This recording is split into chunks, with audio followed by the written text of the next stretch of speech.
students, let's continue at chapter 3 of class 11, that is plant kingdom. And we will study today Angiosperm, which is the fifth division of plant kingdom. Let's know about something. Angiosperm. Something about angiosperm.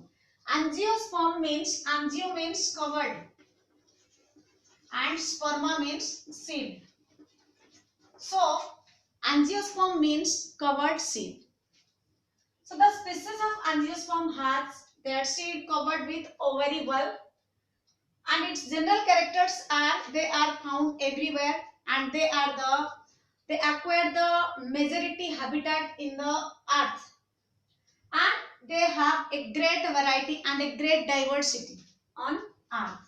So they are from microscopic Wolffia to microscopic, means which can't seen through naked eye, microscopic Wolffia.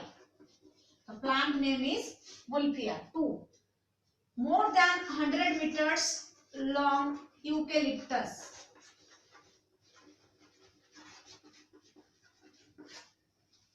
Angiosperm is divided into two classes. One is monocotyledon and another is dicotyledon.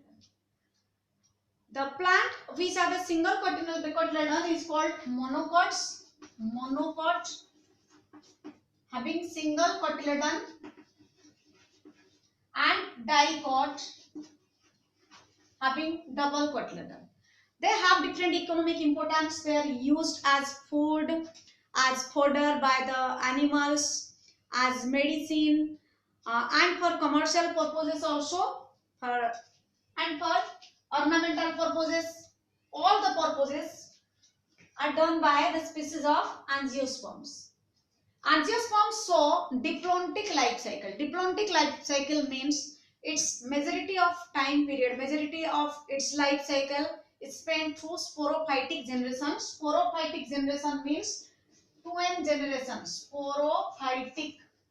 Sporophytic generation means 2n generation. Means diploid number, having diploid number of chromosome. Only the gametophytic stage is seen during gamete formation, that is N stage. So here I have told you that division angiosperm has two classes. One is monocot and another is dicot. In monocots only single cotyledon is present, and in dicots double cotyledon is present. All the grass family belongs from monocots, and all the pulses type of plants like your dal are come from dicots. So they have different characters also, which we will study in chapter 5. So next, see how they reproduce. The major or the important feature of angiosperm is its reproduction. Let's see the diagram. This is the diagram of how reproduction takes place in angiosperms. This is the plant body which is called as sporophyte. This is the plant body which is called sporophyte, and the number of chromosome is here 12. So the sporophyte, as we know, the angiospermic plants bear both unisexual flower and bisexual flower. In this diagram, I want to show you that this flower contains both the sex organs, both male sex organ and female sex organ. In angiosperms, like gymnosperms, the male sex organ is called stamen and the female sex organ is called carpel or pistil or gynoecium. So this is the flower. This is a bisexual flower, as it contains both the sex organs, and this part is stigma, this is style, this is ovary.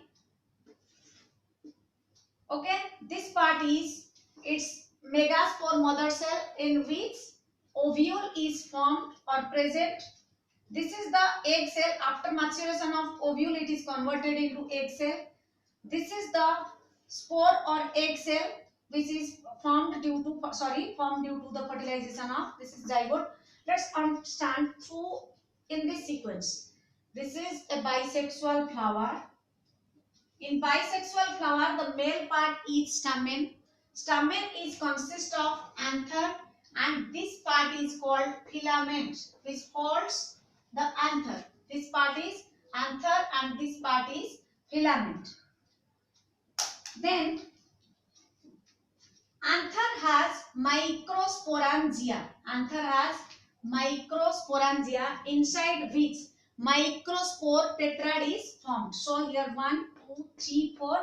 4 means tetrad means 4. So here 4 spores are formed. This out of these 4 spores, this is shown one of is microspore, or we can say it as pollen grain, which contains 2 male gametes for fertilization. So these male gametes come towards the embryo sac in which the egg cell is present. So let's understand how this egg cell formed. Look, this is the female part which is called carpel or pistil. This part is stigma, which is known as the landing platform for pollen grain. Here pollen grain falls and the pollen grain come towards the embryo sac. So here this is called megaspore mother cell, like microsporangia here in case of males. In case of females, this is called megasporangia or megasporangium. So inside megasporangium, ovule is present, like your inside microsporangium, microspore tetrads are present. Microspore tetrads are male gamete, whereas megaspore is female gamete. Then the megaspore is converted into mature embryo sac, inside which egg cell is present. This is egg cell which participate in the fertilization. From here pollen grain comes and which brings 2 male gametes, and when these 2 male gametes fertilize with the egg cell, it forms zygote. One of the male gamete also fertilize with the polar nuclei to form PEN. So after fertilization, the zygote is formed, which is 2n in number, and the embryo, after formation of zygote, it undergoes through mitosis and forms embryo. So this portion represent the sporophytic phase, and this portion represent the gametophytic phase. Gametophytic phase means when the organism completes its life cycle through haploid phase, means only during gamete formation the parent body goes through meiosis. During meiosis, we can say it as gametophytic phase. So all the angiosperms show a predominantly diplontic life cycle. Diplontic life cycle means the sporophytic phase shows more diplontic life cycle. So this is fertilization. After fertilization, the ovule get converted into seed and the ovary get converted into fruit. So next, the parts of female reproductive part, as we know, this is antipodal cells, this is synergids. 2 synergids cover the egg cell. Then this is polar nuclei and egg cell.